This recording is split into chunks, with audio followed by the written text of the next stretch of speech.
One house in Oakland is causing quite a stir between two groups who both want to help the community. Yes, one wants to turn it into a place to train and house at-risk youth. The other, currently living there illegally, is using it to draw attention to the homeless crisis and vacant investor-owned homes. KPIX 5's Emily Turner has the story. Moms for Housing versus Shelter 37. Both want to make Oakland a better place, but they're taking very different approaches. And now the owner of the house has asked the mothers who moved in illegally to get out so that a nonprofit can move in. And I do have sympathy for the people who are in the home.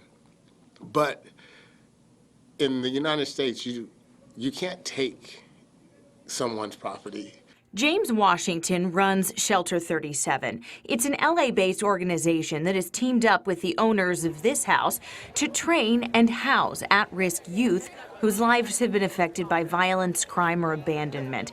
Their plan is to renovate the house using those kids, but they can't now. They should give us this home. All of the homelessness that they've created, they should give us this home. We deserve this home. Before Shelter 37 finalized the deal with Wedgwood, this group of homeless mothers moved in on November 18th.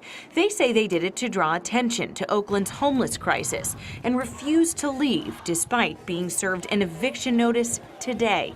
So these women who are in this home are not just taking it from Wedgwood, taking it from people who've invested, but they're taking it away from young people in the inner city who Mr. Washington can help. Shelter 37 is really crying out and asking this group to kind of step aside so that we can do this more often. A group representing the mothers thinks the homeowner's move is disingenuous because Wedgwood refuses to sell the house to a local trust. That trust would purchase the home on behalf of the women. Now, what's next? We don't know. We'll have to wait and see. Back to you. All right, Emily.